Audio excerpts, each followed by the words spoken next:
Hello everyone, it's Ryan Archer at West Ham Fan TV, and as you know, last night the transfer window slammed shut. No more deals can be done now, it's all over. All that summer of moaning and we need to get this, we need to get that, we shouldn't sign in, we shouldn't sign that, it's all done now. What we've got is what we've got. I mean, so I'm just going to quickly go through the transfers that we've done over the summer just to see if it was a bit of a successful one. I think I know the answer to that. But look, let's start off. As I said last night, transfer window shut. The only thing we was really involved in yesterday was Diafra Sakho going a bit nuts. As we all know, he took it upon himself to fly to France. Well, he's coming out and said he was advised that he was allowed to go to France. He had a medical with Rennes. And then, in true West Ham style, he was meant to be at training yesterday, didn't turn up, flew back in the afternoon. Meant to have a meeting with the two owners. Before he went there, he stopped off at Chelmsford horse racing with his agent, whoever it was. And then just when you think things can't get any nuttier, they find him and then they offer him a new deal. So yeah, look. With Diafra Sakho, for me, I tweeted out yesterday, he's a bad apple at the club. I think he causes a lot of unrest. He did come out and say last night that he loves the club, he loves the fans. He's not happy with Bilic. With them offering him a new deal, does that mean Bilic is going to go? Do you think they've said something to him to say, look, just hang it out, Bilic is going to go, we're going to get someone else in? It's a bit of a weird one, but for me, I don't care if Diafra Sakho don't play for West Ham ever again. Like I said, I tweeted out yesterday, I think he's worse than Payet, in my opinion. Well, at least with Payet, he was just done and dusted. He wanted to go. We let him go. But look, I'll talk a bit more about Diafra Sakho in a little while. Let's just talk about the transfer window. So let's talk about players that joined. Started off, great signing. Pablo Zabaleta on a free from Man City. Was crying out for an experienced right back. We got one. First few games I've seen him play, he's looked comfortable. I think with Zabaleta, with his age, I think he's going to need a lot of players, especially on that right wing, helping him back. And now that Antonio's back in the team, we'll see a bit more of the best from Zabaleta. But yeah, I think he's played all right since he's been there. It's been a bit unfortunate sometimes, but it's still a great signing for the club. Now we move on to Joe Hart, joined on loan. Once again, I mean, he's let 10 goals in 3 games. Are they always full? Probably not. I'd probably say 2, maybe. Yeah, one that sticks to mind, Southampton's first goal. But apart from that, I mean, he has pulled off some good saves. His leadership on the pitch as well, you see with Declan Rice at Newcastle last week. He comes sprinting out of his goal after the young lad made a mistake. Got in his ear and said, look, keep your head up, and I think that's what he's going to bring. He's been let down with the players in front of him as well. But look, he's a good goalkeeper. Moving on, record signing, Marko Arnautovic from Stoke, 24 million. Ain't really done fuck all, really, because he got sent off and he's missed 3 games. Done all right at Old Trafford, had the chance at the crossbar. Southampton started really well, thought, oh, do you know what, I really fancy him this game. And then bang, stupid elbow, well-deserved 3-game ban. Could have been more, he's a lucky boy. He's missed 2 games, so he misses the Huddersfield game at home. And then he's back, so I know he come out with an apology and things like that. But look, he's a record signing. We knew what we was getting with him. We was getting a bit of a hothead. He's got that in his locker. So let's hope now he learns from that. And we move on, and now he starts showing us why we paid that money for him. Next on the list was the biggest signing for me at the transfer window, Javier Hernandez from Bayer Leverkusen, 16 million quid. Unbelievable business by West Ham. 3 games so far in the league, 2 goals. I think he's going to get at least 12 to 15, if not more, goals this season. You see, even his 2 goals at Southampton. Last season, we would have had opportunities like that and there'd have been no one around the goalkeeper to tap it in. But now we've got that little fox in the box that we've been crying out for. So look, as long as he stays fit, he will score goals. And now that we've got Antonio Lanzini back to provide him with the assists, I can only see him obviously scoring more goals and getting better and better week in, week out. Last one on the list, I was actually away when we signed this player, so excuse me if I pronounce his name wrong. Sead Haksabanovic, I think that's how you say it, from Halmstad BK. Undisclosed fee, 18-year-old. I haven't really seen much of him. I had a quick look on YouTube, as I do when I don't know who we're signing or if I've never seen him play before.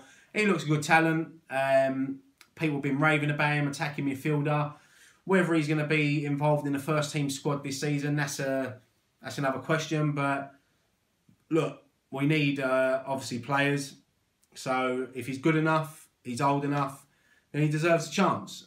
We see it with Declan Rice. He's come in and he's played really well. So that's it for the players we got in. Let me know your thoughts on them players, how they've played so far. And yeah, I mean, players that left the club. I mean, Nordveit joined Hoffenheim for 7.2 million. Enna Valencia, undisclosed fee, joined the Mexican club Tigres. Darren Randolph and Ashley Fletcher both joined Middlesbrough. Fletcher joined for 6.5 million and Randolph for 5. Sofian Feghouli joined Galatasaray, 4.4 million. Robert Snodgrass joined Aston Villa on a season-long loan. Plus other players left on loan. Josh Cullen and Reece Burke went to Bolton. And Reece Oxford went to Borussia Mönchengladbach for a season-long loan. There was other players that left as well, a lot of youth players, but they're the main ones. Any of them players I'd like to have seen keep? Yes, Ashley Fletcher. I wish we would have kept him, done a bit more to keep him. I think we need him. Sofian Feghouli as well. I was surprised that we've let Feghouli and Snodgrass go, and we never brought no one in on that towards the end of the transfer window. I was very surprised with that. Out of the two, I would have probably kept Feghouli, but for a free transfer last year to get offered 4.4 million, as you know, I mean, people go on about the net spend. I think the past 2 seasons, the net spend for West Ham is 4 million. You look at it from the owner's side, the business side, it's fucking brilliant. Fucking brilliant business, you know, with all the players we let go and brought in. But from a fan side, now I'm talking from my side, where's the money? You know, yes, we spent all the money on Arnautovic and Ayew as well last season, but look, come on. We're not stupid. We know there's more money to be spent now. I sat in front of Karen Brady at that meeting we had, and she said that we was going to have the most successful transfer window we've ever had. We're going to spend the most money we've ever had. Well, we haven't. I mean, William Carvalho, let's take that one. 40 million quid they went in for him. We went in with whatever it was, 35, 36, 37, 38. But we always was just under the 40 million they wanted. If you're going to pay the 38, why not agree a deal that with add-ons it works out to the 40? I know it's easy for me to sit here and say it. But look, Carvalho, you know, he's a great player. He wanted to join West Ham. You know, whenever a player wants to join a club, that's the player you want at a club. Whether the deal's dead now, whether we're going to go back in January, I know that the player himself was very disappointed. I know, you know, he might go on there, have a great season for Sporting Lisbon and Portugal. And, you know, other clubs might go in for him in January. So, even with Carvalho not joining, I'm surprised we didn't go for someone like Jack Wilshere on loan as well. You know, I'm disappointed with... I was buzzing like everyone was at the beginning of the transfer window. All them players coming in, you thought, yeah, we're going to fucking build a really good squad now and a team to go out. You know, but we seem to stumble. We stopped, you know. But whether that is Bilic the man? What are they doing with Bilic? If you're going to sack him, just sack him. Get someone else in. You know, who to come in, I don't know. I mean, I think we missed a trick with Mancini, if I'm being honest. Rafa Benitez has been linked. Apparently he wants to come to West Ham.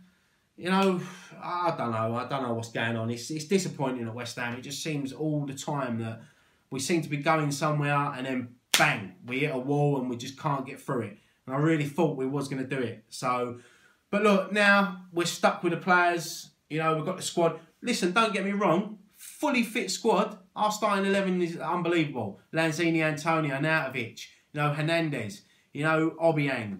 You know, it's it's you know, we have got a good team. We've got a good starting 11. Kouyate's got back from injury now. You know, if we can just get that back five right, you know, we can just get the goalkeeper, you know, buzzing. The defenders in front of him. Mary's going to set up 3 at the back, you know, 4 at the back, whatever. But we just need to get that consistency. We need to get points on the board now because we've got a massive game coming up against Huddersfield. It's a must-win for Bilic. I think Bilic now has to treat every single game like it's his fucking last. And then players have to go out there and have to put everything, any issues aside they've got with the board, with Bilic, whoever, with their teammates, and they've got to start performing because we need points. Because Huddersfield, West Brom away, and then Bolton at home in the cup. We need to win. We need to win. We need to start picking up points massive. Huddersfield and West Brom, you offer me 4 points now, I'll take it. Because they're both in good form. Bolton at home, we need to win that to progress. And then we've got Spurs at home. Now, with Spurs, it's difficult. It's difficult because, as you've seen over the last couple of seasons, we've beat Spurs.